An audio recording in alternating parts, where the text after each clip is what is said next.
Hello, in front of me I've got SONY Xperia 10 4th generation.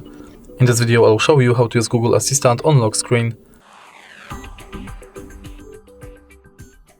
In the beginning, let's enter Google app.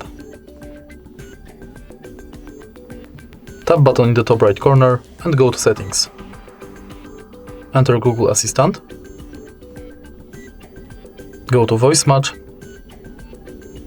and enable Hey Google function. Tap Next, Agree, and Continue. Now go back. Let's try it out. OK Google. Now that we are sure it's working, let's enter lock screen. Make sure that this function is enabled. And now you can simply lock the screen and say, Hey Google, what's the weather like tomorrow? There will be showers, with a high of 21 and a low of 14. And that's it. If you find this video helpful, please leave a like, comment and subscribe.